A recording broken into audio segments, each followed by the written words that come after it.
Good evening. First tonight, millions of Australians earning the minimum wage will receive a boost from July 1st, with the Fair Work Commission handing down a 3.75% increase, slightly above the current rate of inflation.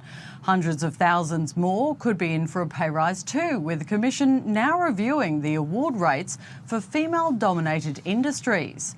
The increase to the national minimum wage will see pay packets rise to $915 a week, or around $24 per hour. Unions had asked for a much higher increase but are happy with the decision, which is outstripping inflation.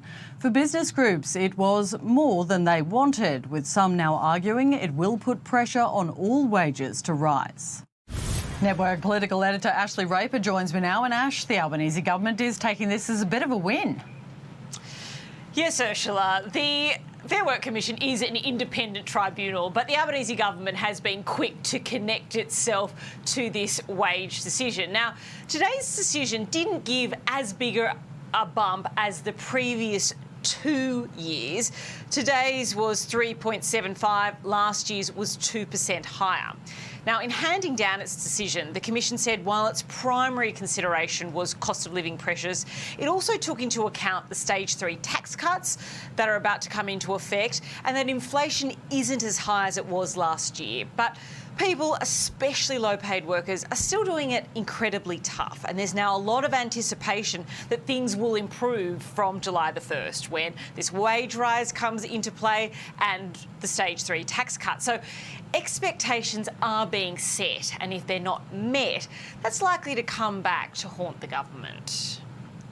And Ash, the Fair Work Commission has flagged that there could be pay rises coming for some industries.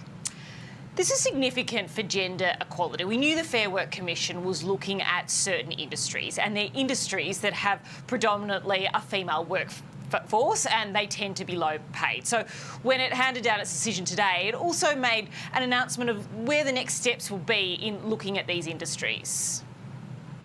We have decided that modern awards and classifications applicable to early childhood education and care workers, disability home care workers and other social and community services workers, dental assistants, medical technicians, psychologists and other health professionals and pharmacists will be the subject of Commission-initiated proceedings to examine and address gender undervaluation.